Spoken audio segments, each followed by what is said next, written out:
আসসালামু আলাইকুম। আমার প্রিয় পঞ্চম শ্রেণীর শিক্ষার্থীবৃন্দ, আশা করছি তোমরা সবাই ভালো আছো এবং সুস্থ আছো। বাসায় বসে সবাই পড়াশোনা করছো, আর দ্বিতীয় ধাপের এসডব্লিউ তোমরা সবাই পেয়ে গিয়েছো। আশা করছি সবাই সুন্দর করে সম্পন্ন করবে। প্রথম এসডব্লিউতে কিন্তু অনেকেরই অনেক ভুল ছিল। কেউ দেখা গিয়েছে কোনো উত্তর শর্ট করে লিখেছে, কেউ আমি কিন্তু দিয়েছিলাম সংক্ষিপ্ত প্রশ্ন উত্তর। তোমরা সেগুলো ব্রড আকারে বা বড় করে লিখেছ। তো এত বড় করে লিখতে হবে না, কিভাবে লিখতে হবে আমি সেটা বুঝিয়ে দিয়েছি, সেভাবে অ্যান্সার করবে। সংক্ষিপ্ত প্রশ্ন উত্তর যতটুকু প্রশ্নে চাইবে ঠিক ততটুকু উত্তর দিলেই হবে। অনেক সময় কিছু প্রশ্ন উত্তর এক বাক্যে হয়, তো তুমি এক বাক্যেই লিখবে। যতটুকু চাওয়া হবে ঠিক ততটুকু, তার চাইতে বেশি লেখার কোনো প্রয়োজন নেই। তো চলো আমরা পড়া শুরু করছি।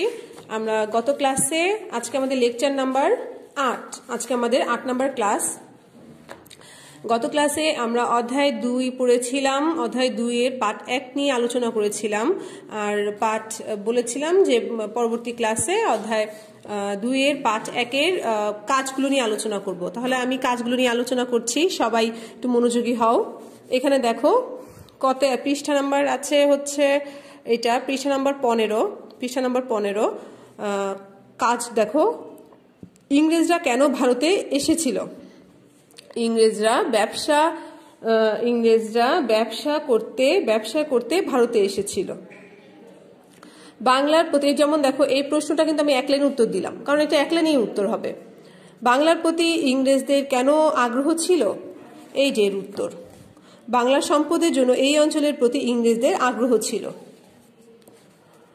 1757 থেকে 1947 সাল পর্যন্ত কারা বাংলা শাসন করে। 1757 থেকে 1947 সাল পর্যন্ত ইংরেজরা বাংলা শাসন করে। 4 নাম্বার, নবাবের বিরুদ্ধে কারা ষড়যন্ত্র করে। এটা আমি লিখে দিচ্ছি, তোমরা সবাই খাতায় তুলে নাও। নবাবের বিরুদ্ধে কারা ষড়যন্ত্র করে, এই 4 নাম্বারটা আমি সাজিয়ে লিখেছি এখানে। নবাবের বিরুদ্ধে তার পরিবারের কিছু সদস্য, বিশেষ করে খালা ঘসেটি বেগম ষড়যন্ত্র করেন। এছাড়া রায় দুর্লভ, জগৎ শেঠের মতো বণিকরা এবং নবাবের সৈন্যবাহিনীর প্রধান মীর জাফর ষড়যন্ত্র করেন। আমি একটু ক্যামেরা ধরে রাখছি, তোমরা সবাই লিখে নাও। আচ্ছা, এরপরে আমরা 5 নম্বর প্রশ্নে চলে যাচ্ছি। নবাব কেন যুদ্ধে পরাজিত হয়েছিলেন, এটার উত্তরটাও এখানে দেয়া আছে। সৈন্যবাহিনীর প্রধান মীর জাফরের বিশ্বাসঘাতকতার কারণে নবাব পরাজিত হয়েছিলেন। লিখবে সৈন্যবাহিনীর প্রধান মীর জাফরের বিশ্বাসঘাতকতার কারণে নবাব পরাজিত হয়েছিলেন। এরপরে দেখো 6 নম্বর প্রশ্নটা দেখো। 6 নম্বর প্রশ্ন কি বলেছে, পলাশীর যুদ্ধের পরে কি হয়েছিল। এটাও বই দেয়া আছে, তারপর আমি সুন্দর করে লিখেছি এখানে। দেখো আমি তারপরে সুন্দর করে লিখে দিয়েছি যে পলাশীর যুদ্ধের পর নবাবকে হত্যা করা হয় এবং বাংলায় 1757 থেকে 1947 সাল পর্যন্ত প্রায় 200 বছরের ইংরেজ শাসন প্রতিষ্ঠিত হয়।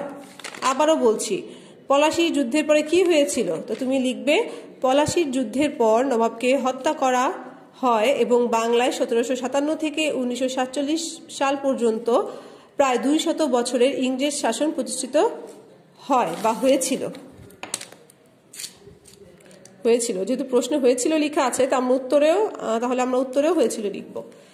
এই ছিল আমাদের কাজের প্রশ্ন উত্তরগুলো 6টি।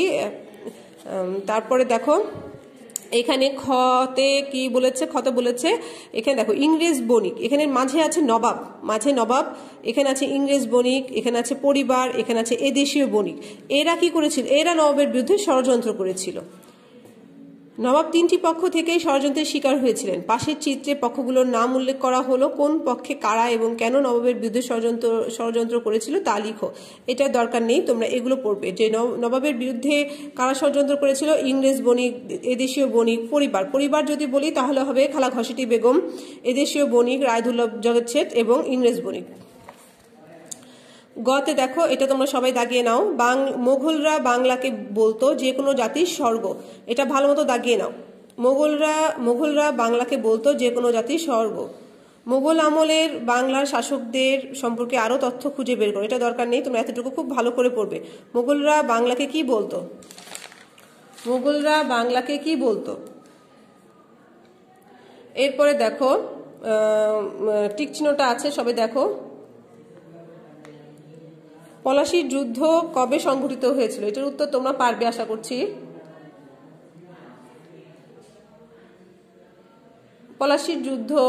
পলাশীর যুদ্ধ কবে সংঘটিত হয়েছিল? 1757 সালে। আচ্ছা, এখন তাহলে আমাদের শেষ। আমরা 5.1 গত অধ্যায় 2-এর 5.1 গত ক্লাসে পড়েছিলাম এবং দাগিয়েও দিয়েছিলাম। আজ আমি প্রশ্ন অনুশীলনীর কাজগুলো, পাঠের কাজগুলো জানলাম এবং আমি এই পাঠ থেকে কিছু প্রশ্নও দিব, এটা পরে দিব। আগে আমরা পাঠ 2 পড়ে নিই। সবাই পেন্সিল নাও। পার্ট 2 দেখো। পার্ট 2-এ আছে বাংলায় ব্রিটিশ শাসন। আমরা এখানে দেখলাম যে 1757 সালের 23শে জুন যখন পলাশীর যুদ্ধ হয়, নবাব পরাজিত হয় এবং বাংলায় প্রায় 200 বছরের জন্য ইংরেজ শাসন প্রতিষ্ঠিত হয়।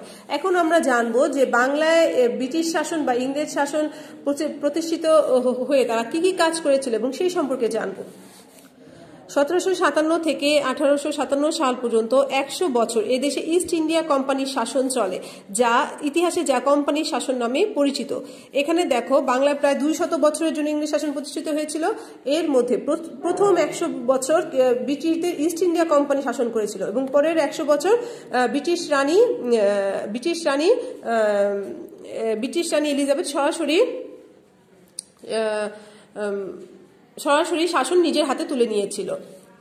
আর কোম্পানি শাসন বলতে কি বুঝো বা কোম্পানি শাসন কি? যে এইটাই কোম্পানি শাসন, যে পলাশীর যুদ্ধের পর থেকে মানে 1757 থেকে 1857 সাল পর্যন্ত 100 বছর ইস্ট ইন্ডিয়া কোম্পানি 100 বছর ইস্ট ইন্ডিয়া কোম্পানি এদের শাসন করে। ইতিহাসে এটি কোম্পানি শাসন নামে পরিচিত। এখন এই ইস্ট ইন্ডিয়া কোম্পানির প্রথম শাসনকর্তা কে ছিলেন?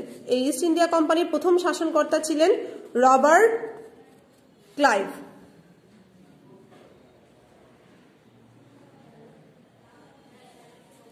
তাহলে আমরা এখানে বললাম যে প্রথম 100 বছর ছিল হচ্ছে ইস্ট ইন্ডিয়া কোম্পানির শাসন, পরের 100 বছর রানী ভিক্টোরিয়া। প্রথমে আমি এলিজাবেথ বলেছি, ভুল বলেছিলাম। হ্যাঁ, ব্রিটিশ রানী ভিক্টোরিয়া হবে। ব্রিটিশ রানী ভিক্টোরিয়া তার নিজ হাতে ক্ষমতা তুলে নেন, মানে নিজে শাসন করেন পরবর্তী 100 বছর। এরপরে দেখো, প্রায় 100 বছর পরে 1857 সালে, এই পর্যন্ত তো ইস্ট ইন্ডিয়া কোম্পানি শাসন করছিল, তো 100 বছর পরে 1857 সালে কি হলো? কোম্পানি এদেশের মানুষের উপর এত শোষণ করত, এত অন্যায় করত। এই অন্যায়ের বিরুদ্ধে সিপাহীদের মধ্যে অসন্তোষ দেখা দেয় এবং বিদ্রোহ ঘটে বা সিপাহীরা বিদ্রোহ করে। মানে কোম্পানির নীতিটা এত, আমাদের দেশের সৈনিক যারা ছিল, সিপাহী পদে যারা ছিল, তাদের প্রতি অনেক শোষণ করা হতো এবং এর ফলে সেই সৈন্যবাহিনীরা বা সিপাহীরা কি করেছিল? তারা বিদ্রোহ করেছিল। ইংরেজরা এতটুকু ব্র্যাকেট দাও। ইংরেজরা এই বিদ্রোহ দমন করলেও শাসন ব্যবস্থা আগের মতো চালাতে পারেননি। যখন ইংরেজরা কি করে, অনেক কঠোর হাতে এই বিদ্রোহ দমন করে, সিপাহী বিদ্রোহ দমন করে, কিন্তু তারপরেও টুকটাক বিদ্রোহ দেখা দিতেই থাকে। আর আরেকটা কথা মনে রাখবে, এই সিপাহী বিদ্রোহই হচ্ছে ইংরেজদের বিরুদ্ধে প্রথম বিদ্রোহ। কোম্পানির শাসন মানে কোম্পানির শাসন বন্ধ করে দেয়। এই উপমহাদেশে কোম্পানির শাসন রদ করে, কারণ কোম্পানি আর শাসন ঠিক মতো চালাতে পারছিল না, বিশৃঙ্খলা দেখা দিয়েছিল, একটার পর একটা বিদ্রোহ দেখাই দিচ্ছিল। এর জন্য রানী কি করেন? কোম্পানির শাসন রদ করেন, মানে বন্ধ করে দেন। বন্ধ করে দিয়ে 1858 সালে বাংলা সহ সমগ্র ভারতের শাসনভার ব্রিটিশ রানী ভিক্টোরিয়া নিজ হাতে তুলে নেয়, যা 1947 সাল পর্যন্ত চলতে থাকে।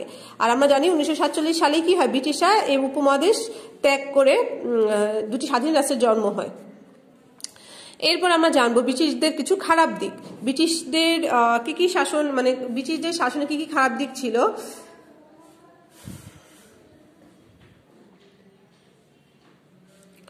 ব্রিটিশ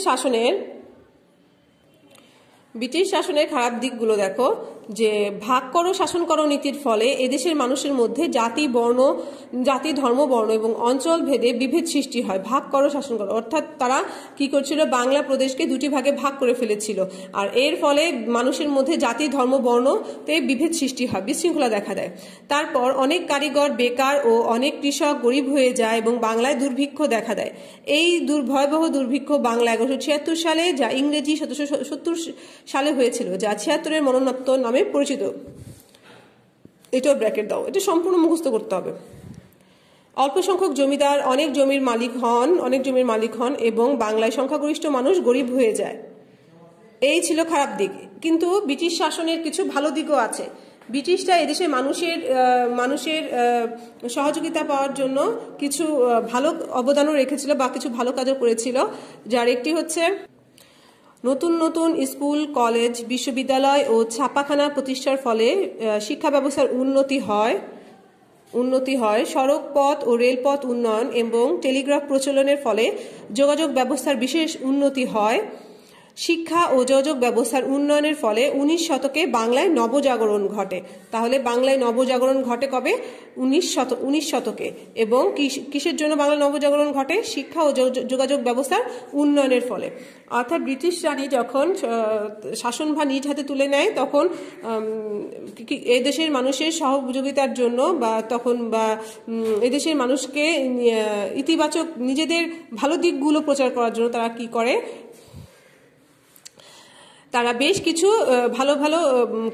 ভালো কাজ করে। যেমন বিশ্ববিদ্যালয় প্রতিষ্ঠা করে, স্কুল, কলেজ, হাসপাতাল এগুলো প্রতিষ্ঠা করে, এবং চারদিকে মনে হয় একটি নতুন করে আলোড়ন সৃষ্টি হয় এবং মুদ্রণ যন্ত্র আবিষ্কার হয়, টেলিগ্রাফ আবিষ্কার হয়।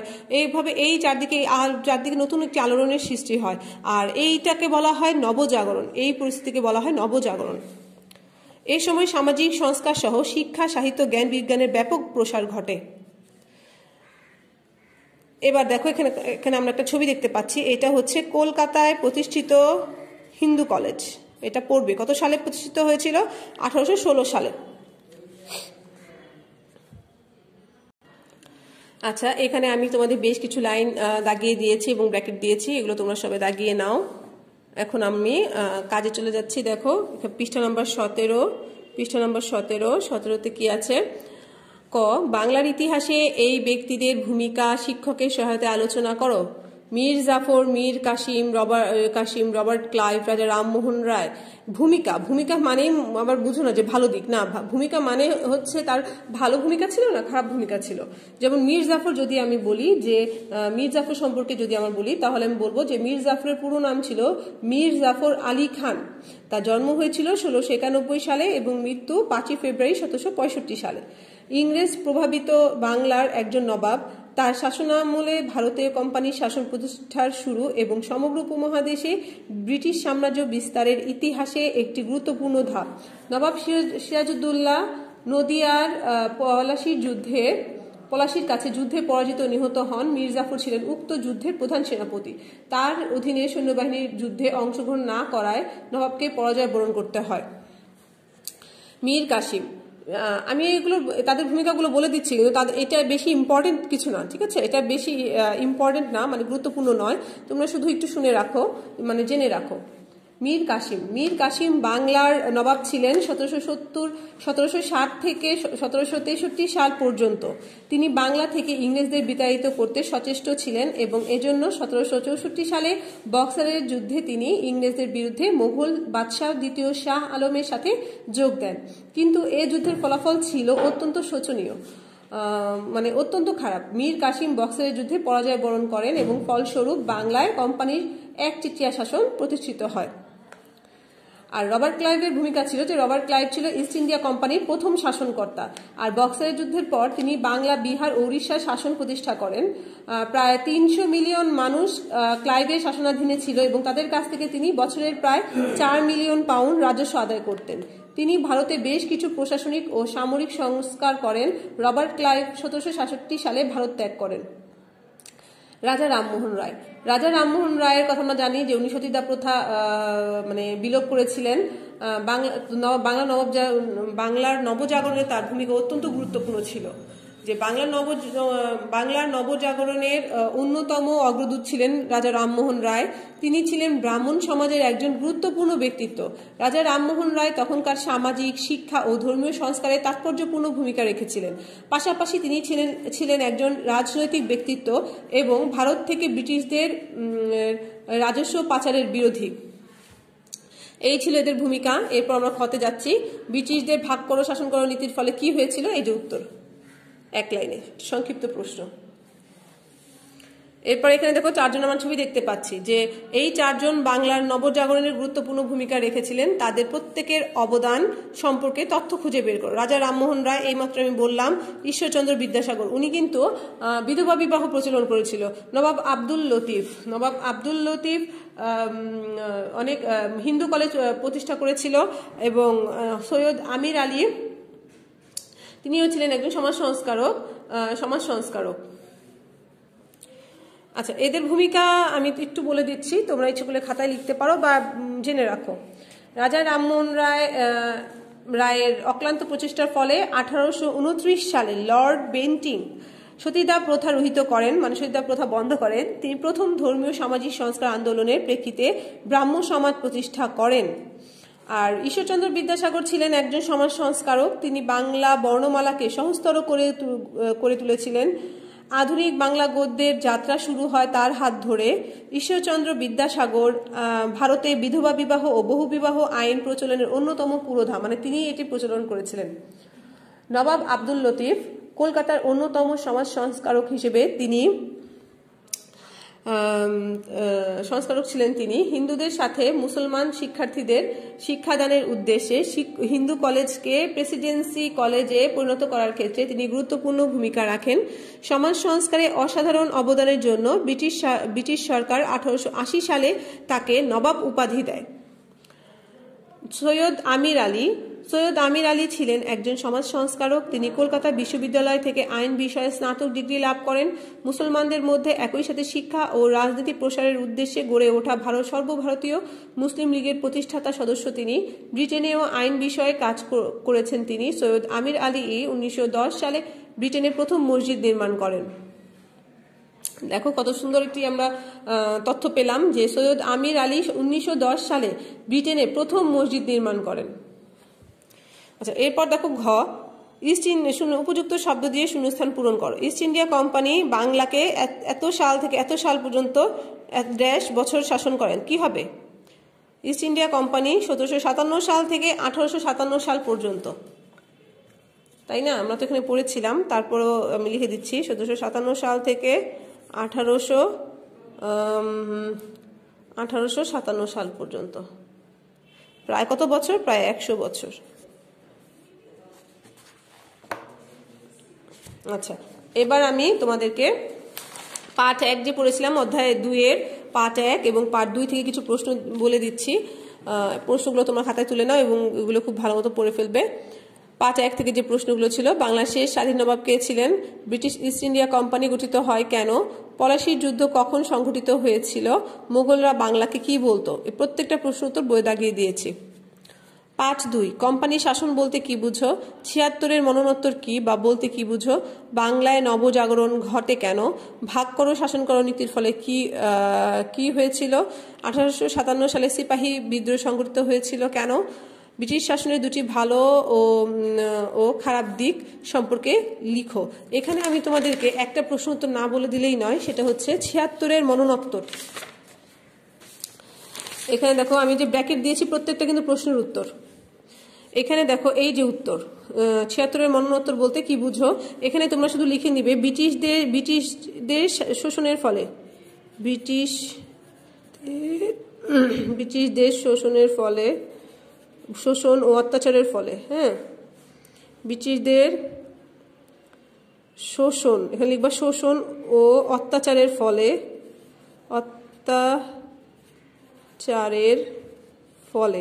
আবারও বলে দিচ্ছি, এখানে লিখে নিবে ব্রিটিশদের শোষণ ও অত্যাচারের ফলে অনেক কারিগর বেকার ও অনেক কৃষক গরিব হয়ে যায় এবং বাংলায় দুর্ভিক্ষ দেখা দেয়। এই ভয়াবহ দুর্ভিক্ষ বাংলা 1176 সালে এবং ইংরেজি 1770 সালে হয়েছিল, যা 76-এর মরণোত্তর নামে পরিচিত। এটা ভালো মতো শিখবে। আর বাংলায় নবজাগরণ ঘটে কেন, এই যে এটার উত্তর এখান থেকে এই পর্যন্ত। 76-এর মরণোত্তর হলো কোম্পানি শাসন বলতে কি বুঝো, এখান থেকে এই পর্যন্ত।